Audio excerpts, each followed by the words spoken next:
देख, तमीज में बात करिए अंकल जी। फिर अबे नहीं, अभी तूने नाम लिया। अभी क्या क्या हाँ तो पप्पू को तो कुछ भी बोलेंगे। कौन सा पप्पू को बोले? देखो, पप्पू, वही अगर मैं पप्पू। उससे ये कहने लगूं कि हाँ। मेरा नेता हो तो क्या है? ये बताओ क्या है? क्या है? मेरी बात वो सुनो। नेता हमारा है ही क्यों नहीं। बोल- मनोज केंद्र भाई सबको पता है कौन आने वाला है, जो है वही रहेंगे।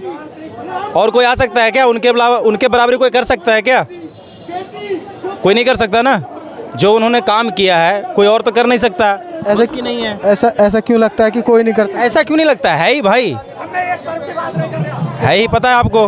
नहीं, मुझे नहीं पता। क्या कहना क्या चाह रहे हो? आपको जो कहना चाह रहा हूँ मैं वो बताऊंगा। नहीं, मैं आप कह रहे हैं ना कि उनके अलावा कोई नहीं आ सकता, उनके अलावा कोई आपको दिख रहा है क्या? वही तो मैं जानना चाह रहा मैं हूँ। वही कहना भी चाह रहा हूँ। उनके अलावा कोई दिख रहा है तो बता दो एक भी। इस देश के अंदर है ही नहीं। बिल्कुल नहीं है। हैं? आप हो, जाओगे, आप लड़ोगे, किसे लड़ूंगा? पीएम का चुनाव लड़ोगे तो लड़ने में कोई इंसान नहीं हो? तो लड़के दिखा दो, नहीं, इंसान नहीं। जीत के नहीं दिखा सर। दो। तो ऐसा मतलब मैं ये जानना चाह रहा हूँ, आपने कहा कि मतलब 15 साल योगी, 15 साल मोदी, भाड़ में जाए विरोधी। वही अहंकार चाहिए ना। अबे अहंकार अभी चल रहा है, देख रहा तू। अबे किसको बोल रहे हो आप? अबे किसको बोल रहे हो? अहंकार बहुत अभी नमस्कार, आप सभी का स्वागत है इंडिया ट्रुथ में। मैं हूं आपके साथ अल्फराज शेख। 2024 इलेक्शन को लेकर युवाओं की क्या सोच है, वही जानने के लिए हम निकले हैं। कुछ लोग यहां पर मुझे मिले हैं, उन्हीं से जानेंगे कि आखिर 2024 को लेकर क्या सोचते हैं। सर क्या नाम है? जी सर, मेरा नाम शहबाज हुआ। शहबाज कहाँ से हैं? हम बेसिकली मैं बिहार से बिलोंग करता हूँ। फ़िलहाल दिल्ली में रहता हूँ। दिल्ली में रह रहे हैं, क्या करते हैं आप? फिर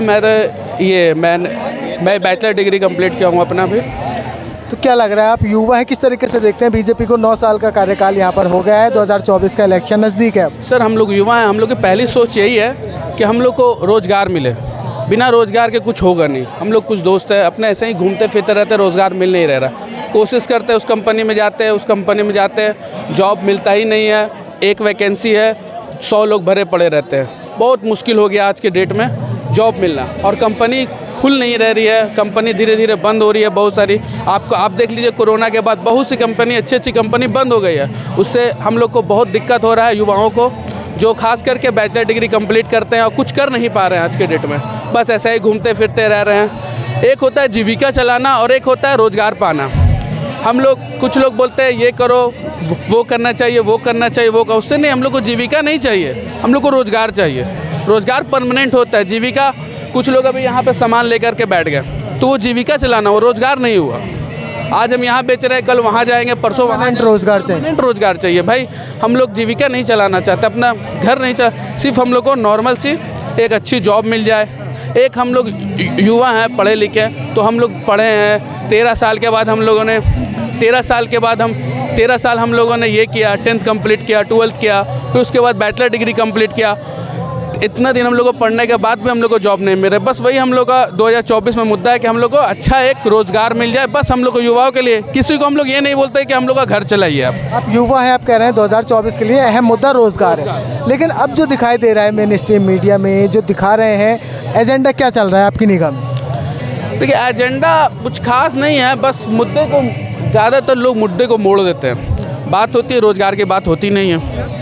कभी किसी और चीज़ पे डिबेट होती है, रोज़गार की बात लोग करते हैं कहाँ आज के डेट में। मेन स्ट्रीम मीडिया पे आप भी जान ही रहे हैं, हम लोग भी जान ही रहे हैं, हम लोग भी मीडिया देख ही रहे हैं, हम लोग भी बिलोंग करते ही इधर ही से।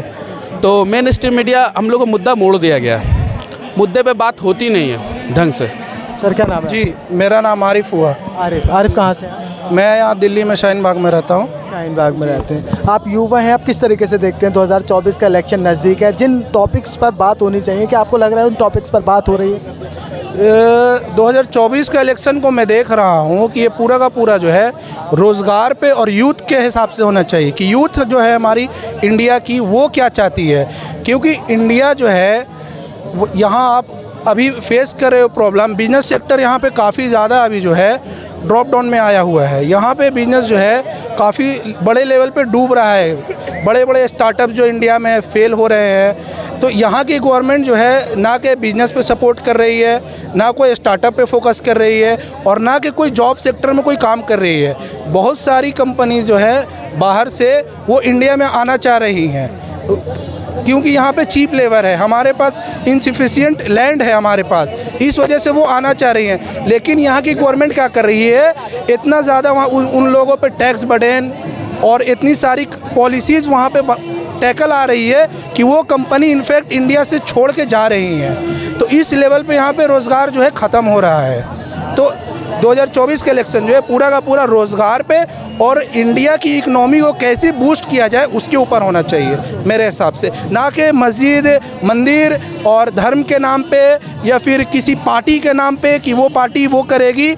और वो भी हमें नहीं चाहिए इस सरकार से, किसी भी सरकार से आए, ये हमें नहीं चाहिए कि ख्याली पुलाव जो होता है वो नहीं कहा है वो करके भी। हाँ, वो हमें बताएं कि वो अगले 5 साल में लिखित में होना चाहिए कि वो क्या क्या कब कब किस डेट पे करके देंगे और वो काम पूरा होना चाहिए। चलिए और कुछ मेरे साथ यूथ खड़े हैं। जी सर, क्या नाम है सर? सर मेरा नाम सुशील है।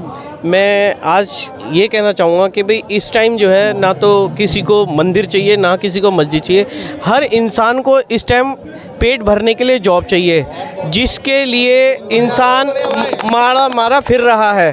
क्यों? क्योंकि आजकल यूथ को, न्यू जनरेशन को सिर्फ जॉब की ज़रूरत है और किसी चीज़ की ज़रूरत नहीं है। दिल्ली सरकार के विभाग में 585 डिस्पेंसरियाँ आती हैं, जो कि 1 अगस्त पिछले 88 दिन से वो सभी कर्मचारी करकरडुमा कोर्ट के पास जो है बैठे हुए हैं। लेकिन ना तो दिल्ली सरकार सुन के राजी है और ना ही एलजी सरकार सुन के राजी है, ना ही मोदी सरकार सुन के राजी है। ऐसा इन सभी कर्मचारियों ने क्या कर दिया जिसमें कि ये सभी जो कर्मचारी हैं, स्वीपर कम चौकीदार और नर्सिंग अर्दली, ये वो कर्मचारी हैं जिन्होंने सरकार का साथ दिया कोरोना जैसी महामारी में। लेकिन आज इन सभी कर्मचारी इतने दरबदर हुए हैं, अपने घर से दरबदर हुए हैं। ये जो है हर त्यौहार इन्होंने रोड पे बैठ के मनाया, चाहे वो रक्षाबंधन हो, चाहे वो 15 अगस्त हो, अब दिवाली नज़दीक आ रही है, लेकिन ये सभी 585 आज भी वहीं कर्मचारी जो है रोड पे बैठे हैं। लेकिन दिल्ली सरकार इन सभी कर्मचारियों की तरफ ध्यान ना देके कहीं G20 पे ध्यान दिया जा रहा है और कहीं जो है मंदिर मस्जिद को लेके बोला जा रहा है, लेकिन यूथ के लिए कहीं कुछ नहीं जा रहा है कि आज का युवा कहाँ जा रहा है, जिसमें कि कर्मचारी को आज जो ज़रूरत है वो रोज़गार की ज़रूरत है, लेकिन इन सभी कर्मचारियों के लिए कुछ नहीं सोचा जा रहा दिल्ली सरकार ने। क्या लग रहा है सर, आप यूथ हैं, किस तरीके से देखते हैं? जी, आपके माध्यम के चैनल से हम इतना बताना चाहेंगे, एक बार हमारे हालात आके देखिए वहाँ पर। हम सारे के सारे वहीं से आए हैं, स्पेशल इसीलिए आए हैं कि आप हमारी बात सरकार तक रखें कृपया करके। केजरीवाल हमारे को बैठे हुए 89 डेज आज हो चुके हैं पूरे, हमारी तरफ ना कोई मंत्री ने किसी को नोटिस दिया, किसी से शिकायत की, उसके बाद में क्या? हमने हर जगह नोटिस दे रखा है। केजरीवाल सरकार के कानों तक खबर है, स्वास्थ्य मंत्री के कानों तक खबर है, अपने हेल्थ मिनिस्टर हो गए और केजरीवाल साहब हो गए, अपने एलजी साहब हो गए, सबको खबर है। दिल्ली सचिवालय में पता है, हमारे डिपार्टमेंट DHS में पता है, मगर कोई भी हमारे को देखने के लिए, पूछने के लिए राज़ी नहीं है। हमने कोरोना में अपने बीवी, अपने बच्चे, अपने परिवार को छोड़ के पूरा सहयोग दिया है। हमने रातों को, अब 6 घंटे 8 घंटे की ड्यूटियाँ होती हैं, हमने 12-12 घंटे 24-24 घंटे दिए हैं विद फैमिली। हमारे को ये भी नहीं कि हमारे को सुविधा दी गई हो आने जाने की, हम पैदल जाते थे, पैदल आते थे, किसी के पास व्हीकल है नहीं है, ट्रांसपोर्ट सब खत्म था, आपको पता ही है। हमारे परिवार में से भी कईयों की जाने गई हैं कोरोना में, हमें कोई मतलब नहीं कि कोई गवर्नमेंट ने हमारे को कुछ दिया हो, कोई बेनिफिट दिया हो। अभी तक हम 585 सबको बाहर निकाल रखा है, अभी तक कोई ज्वाइनिंग नहीं दे रखी, कोई लेटर नहीं दे रखा है। हम करें तो क्या करें बताएं, हम मर जाएं, भूखे मर जाए, अपने बच्चों को लेके कहाँ जाएं। 3 महीने हमारे को बैठे हुए हो चुके धरने पे और 6 महीने हमारे को हो चुके, सैलरी नहीं मिली थी हमें। हमारी सैलरी अभी रिलीज़ करी है इन्होंने 2 महीने पहले। अब बताइए हम क्या कर सकते हैं इसमें। तो आपके माध्यम से हम कहना चाहेंगे कि प्लीज़ आप एक बार आइए वहाँ पर। हम वहाँ आकर भी आपकी बात सुनेंगे, लेकिन हम बात कर रहे थे 2024 को लेकर क्या मुद्दे हैं, किन मुद्दों पर युवा सोच रहा है, क्या हिंदू मुस्लिम सनातन या बेरोजगारी, मुद्दे क्या हैं? सर मुद्दा यही है, अगर पेट है, मेन पेट है, भूखा इंसान क्या करेगा। आप गुरुद्वारे में चले जाओ, मस्जिद में चले जाओ, किसी भी कहीं भी चले जाओ, बेनिफिट मेन है कि आपके पास पेट का मुद्दा है, मेन मुद्दा पेट का है। रोज़गार होना चाहिए। आप हॉस्पिटल खोलो, वैकेंसीज लिख लेंगी, जो पीड़ित लोग हैं उनको मेडिसिन, हर चीज़ की सुविधा होगी। मंदिर में जाने से भगवान सुनता है, सुनेगा, भगवान तो सुन रहा है। भगवान ये नहीं कह रहा कि आप मत करो भगवान के लिए कुछ भी, भगवान को अलग पूछो, मगर उस चीज़ को ये देखो कि क्या करना चाहिए पब्लिक के लिए। सर्विसेज निकाली जाएँ, नौकरियां नहीं है, यंग ऐसी घूम रहे हैं, चोरियां हो रही है, डकैतियां हो रही है, क्यों हो रही है? भूखमरी किस लिए फैल रही है? इसलिए फैलाई जा रही है। बस मैं यही कहना चाहूँगा साहब। सर एक सवाल मेरा यह है कि मीडिया को लेकर क्या सोचते हैं? मीडिया को लेके, मीडिया जो है पब्लिक की आंख और कान है और पब्लिक के लिए जो पब्लिक की आवाज़ गवर्नमेंट सरकार तक नहीं पहुंचती, मीडिया उसका काम करती है और मीडिया ने अपना काम करा भी है। तो मीडिया से मैं यही कहना चाहूँगा कि हमारी आवाज़ भी दिल्ली सरकार तक पहुँचाए, एलजी साहब तक पहुँचाए और हम जो 89 दिन से धरने पे बैठे हैं तो हमारी मांग को जल्दी से जल्दी पूरा जाए। मीडिया के माध्यम से मैं यही कहना चाहूँगा सर। क्या नाम है? सर धर्मवीर नाम है मेरा। आप भी दिल्ली से ही हैं? हम भी दिल्ली से ही हैं और हम सभी जो है स्वास्थ्य कर्मचारी हैं और स्वास्थ्य कर्मचारी होते हुए हम एक ही अपील करना चाहते हैं सेंट्रल गवर्नमेंट को और दिल्ली गवर्नमेंट से, जो 2024 के अंदर जो इलेक्शन आ रहे हैं हम उसमें 1% वोट नहीं देने वाले। अब हम उनको अब हक्की भरिया हरा के छोड़ देंगे जब तक हमारी जॉब का कोई फैसला नहीं होएगा, क्योंकि हमारे जो त्यौहार है वो त्यौहार के ऐसे कैसे जाने लग रहे हैं, हमारे क्यों जा रहे हैं सर। हमें केजरीवाल और सेंट्रल गवर्नमेंट से हम ये अपील करना चाह रहे हैं कि जितने भी मुद्दे छोड़ के कृपया करके मजदूरों की सेवा करें और मजदूरों को जो उनका हक है वो दिलाया जाए। मैं ये अपील करना चाहूँगा सर। जी सर, आपकी भी यही समस्या है? मेरा नाम योगेश है और मैं भी हेल्थ से ही हूँ। आप ये बताइए कि रामलीला में एक करोड़ रुपए देने से अच्छा है कि आप किसी गरीब को जॉब दो, उसके घर का पालन पोषण भी होगा। रामलीला में 1 करोड़ खर्चने से क्या होगा? भगवान तो वैसे उससे राजी है, या वहाँ एडवांस कुछ खर्च करके कुछ भगवान अलग से तो प्रसन्न नहीं होगा ना। और गरीबों का भला करेंगे तो अच्छा है वो, और बेरोज़गार को रोज़गार दे दो। हम भी तो यही चाह रहे हैं ना। सरकार क्या चाह रही है कि रोज़गार को बेरोज़गार कर दो, फिर वो चाहते हैं कि हमें कुर्सी मिल जाए, तो ये तो गलत है ना। और वो हमसे ही उम्मीद कर रहे हैं कि हमें 2024 में भी इलेक्शन में भी हमें जिताएं, तो ऐसा थोड़ी ना होगा।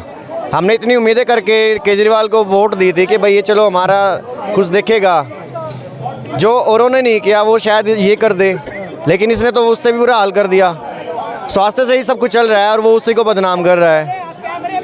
वोट के नाम पे ये ना सोचे कि भाई हमें 24 में इलेक्शन में हमें जिताएंगे, क्या होगा ये उम्मीद छोड़ दे। ये या तो हमारी जॉब दिलाए वापस, बेरोज़गार को रोज़गार दिलाए और जो हमारी प्रॉब्लम्स हैं उनको सुलझाए।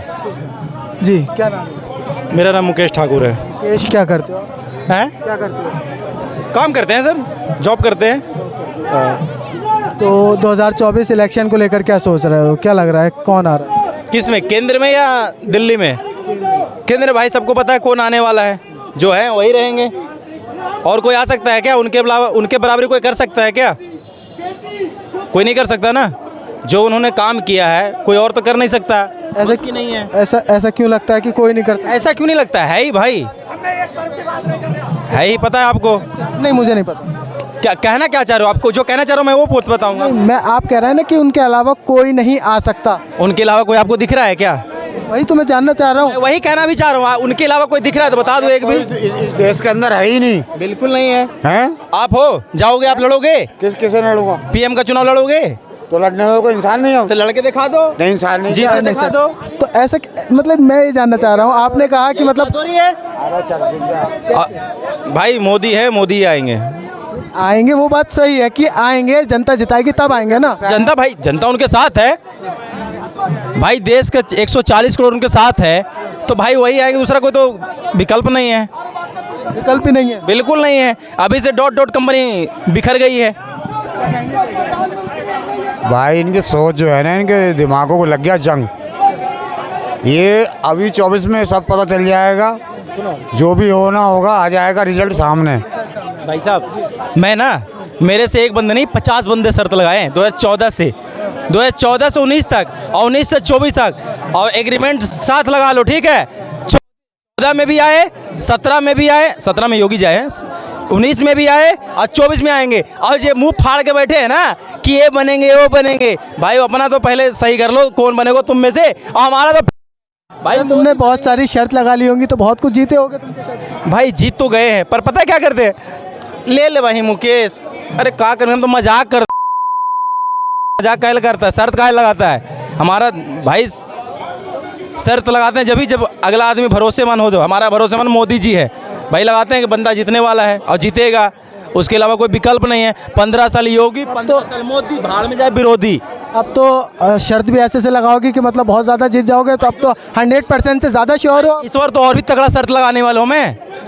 लगा शर्त लगा, देखे कौन जीतेगा। तो इस बार तो बंगाल में भी सरकार बनने वाला है, बिहार में भी बनने वाला है, लोग परेशान अभी से हैं। बिहार बंगाल को छोड़ा भी तो मध्य प्रदेश, राजस्थान, छत्तीसगढ़, वहाँ भी बनने वाला है, बिल्कुल। इसमें 5 साल की हो गई आप।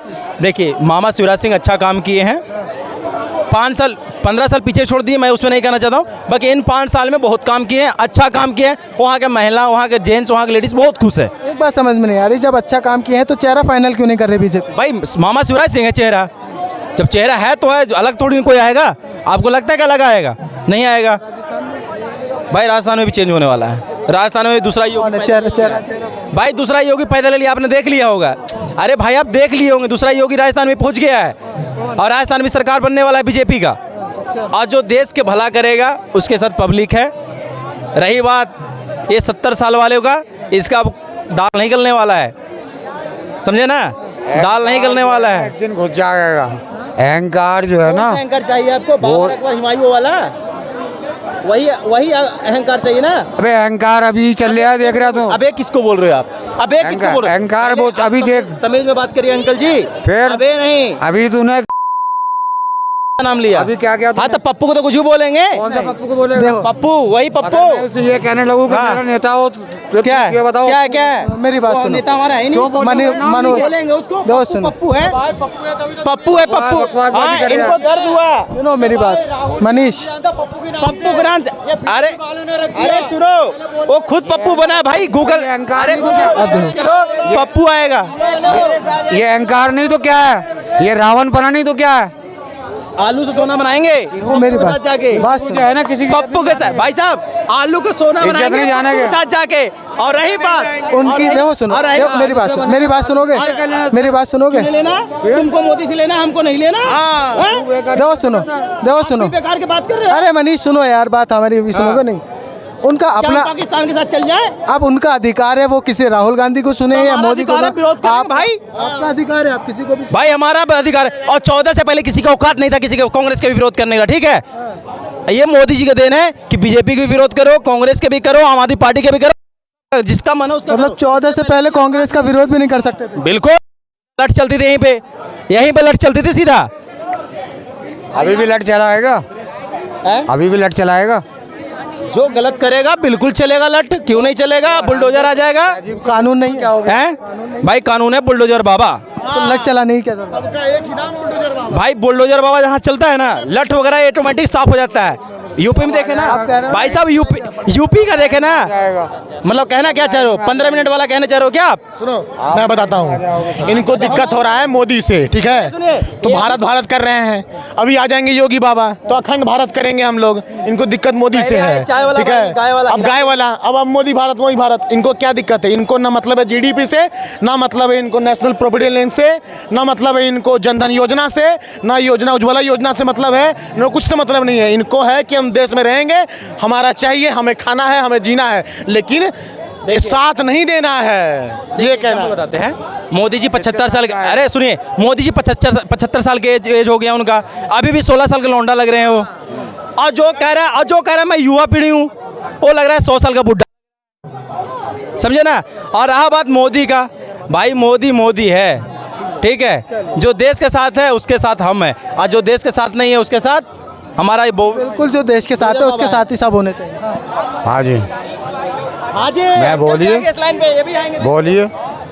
तो जिस तरीके से आप देख रहे हैं यहाँ पर कि क्या कुछ अहंकार जो है ना, ये जाने वाला है। हाँ, अहंकार है ये। चलिए, वो कह रहे हैं अहंकार जाने वाला है, तो दूसरे कह रहे हैं 400 पार। अब 2024 में 400 पार होगा या अहंकार टूटेगा, ये तो आने वाली वक्त बताएगा। और जनता आप क्या कुछ सोच रहे हैं इस पर, अपनी कीमती राय में ज़रूर दीजिए। देखते रहिए इंडिया ट्रुथ। शुक्रिया।